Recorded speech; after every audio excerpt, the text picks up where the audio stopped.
There comes a time when we must ask a very simple question. If nature has already given us the tools to heal, why do so many still suffer?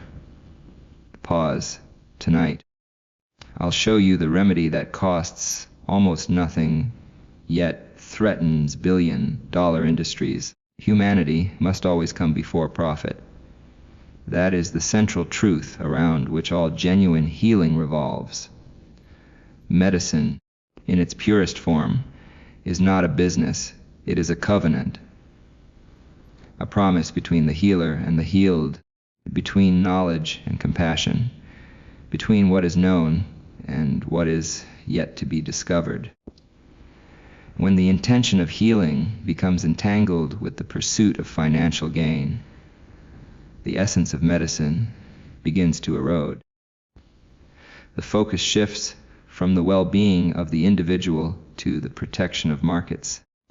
We see this today in the way so many natural remedies, safe and effective, are ignored, overshadowed, or suppressed simply because they cannot be patented, branded, or monopolized. But health should never be a privilege to be bought. It should be a right to be lived. The remedies of nature are not inventions. They are inheritances entrusted to us by the earth, waiting to be understood, respected, and shared. The real question is not whether they work, but whether we have the integrity to study them honestly and the courage to make them accessible to all. Science must be guided by integrity, by a commitment to truth, not by allegiance to profit. Integrity means asking, what is true? Not what is marketable. It means that our discoveries should be measured by their impact on human lives, not by the return on investment. When I worked on the polio vaccine, I was often asked who owned the patent. My answer was simple. Well, the people, I would say. There is no patent. Could you patent the sun? The same spirit must guide us now as we revisit natural remedies that have nourished human beings for centuries. To dismiss them without fair scientific inquiry is to deny ourselves the opportunity to learn from nature, the oldest and most reliable teacher we have. And to hide such knowledge is not only unscientific, it is unethical. The scientist's duty is not to protect institutions, but to illuminate truth, even when it disrupts comfort or convenience.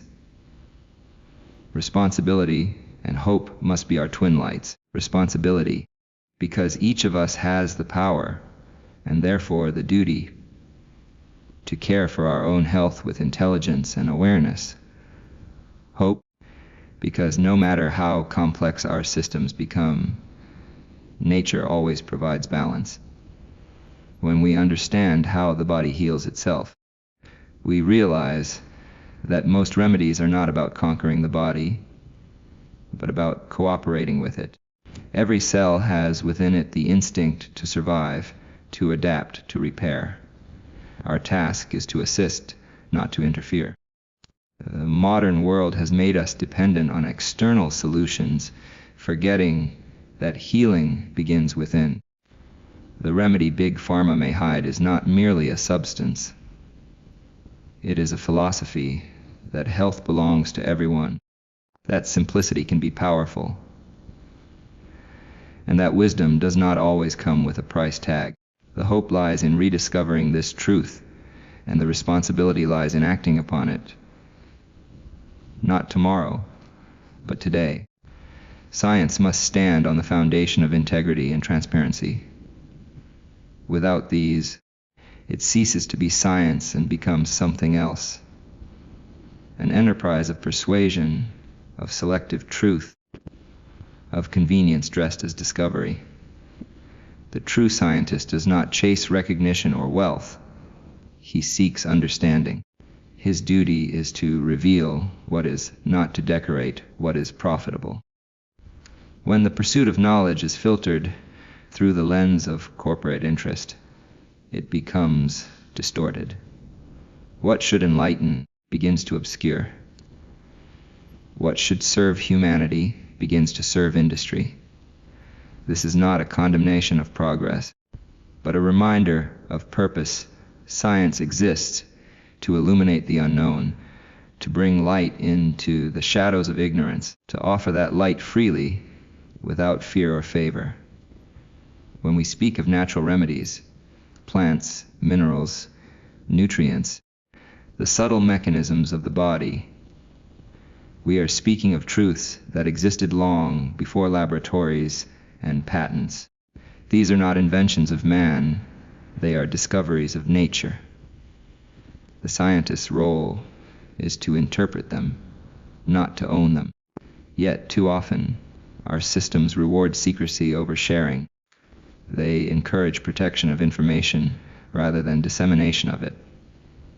The irony is profound. Knowledge, meant to liberate, is now fenced off like property. This is where integrity must intervene. The honest researcher asks not, how can I profit from this? But how can this serve life? Transparency, too, is essential. If discoveries are hidden behind paywalls, buried in technical language, or restricted to those with commercial power, they fail their purpose. True transparency means that the public has access to knowledge that affects their well-being. It means that evidence, both for and against a remedy, is presented openly, without manipulation. The credibility of science depends not on its complexity, but on its honesty. And honesty requires courage. The courage to admit when something works, even if it threatens a profitable narrative. The courage to say, we were wrong. And the courage to continue asking questions, even when the answers are inconvenient. In my own work, I learned that progress comes not from competition, but from collaboration. The moment science becomes a battlefield of egos or interests, it loses its humanity. We must return to the spirit of discovery that serves all, not a few. The exploration of natural medicine should be guided by evidence, yes, but also by empathy. It should honor tradition while demanding proof. And it should always be open to scrutiny. Only then can we trust it. The world hungers not just for new cures, but for honest ones. The future of medicine depends on our willingness to see truth as a shared resource, not a private asset. Integrity is not an accessory to science. It is its soul. And transparency is not a gesture. It is the act of making knowledge belong once again to the people for whom it was always intended. Responsibility and hope. These are the two forces that must guide humanity in every era, especially in matters of health. Responsibility begins with awareness. It is the recognition that each of us is not merely a passive recipient of medicine, but an active participant in our own well-being. Health is not something given, it is something cultivated. When we speak of natural remedies, we are speaking of tools, gifts of nature, that invite us to reclaim this responsibility. For too long, many have believed that healing lies only in prescriptions, in pills, in what can be purchased.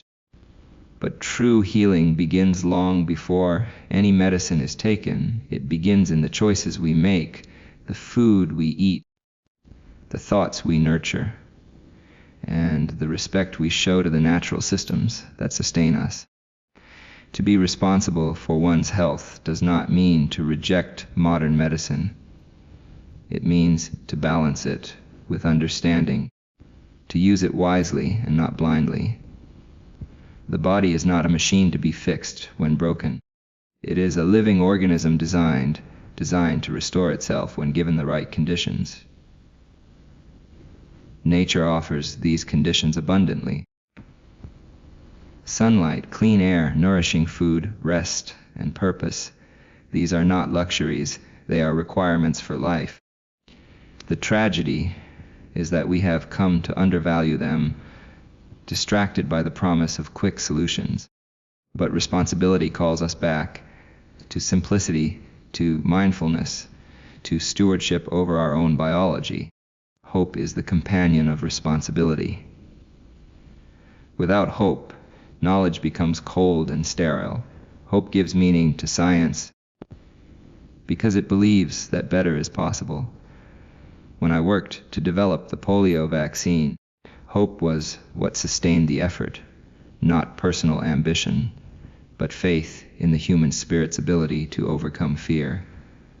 Today, that same spirit must rise again, not only to conquer disease, but to transform our relationship with health itself. Hope reminds us that the future is not fixed. It can be shaped by the choices we make now. It tells us that even in a world dominated by corporations and profit, individuals still hold immense power through awareness, through collective action, through choosing truth over convenience. The natural remedies that many dismiss or conceal are symbols of that hope. They remind us that healing does not always come from something new, but often from something timeless. They call us to remember that nature has always been our greatest ally, not our competitor. But to access that hope, we must act responsibly. We must seek knowledge, demand transparency, and apply what we learn with care. Hope without responsibility is fantasy. Responsibility without hope is burden.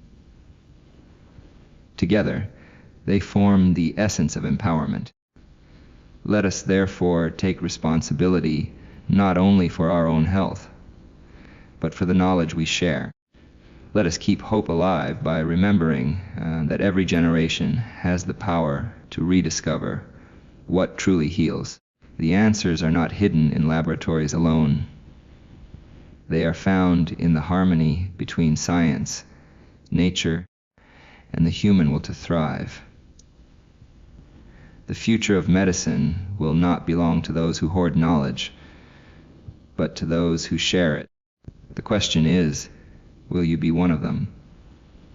Pause, look into camera, take back your health, and help others do the same.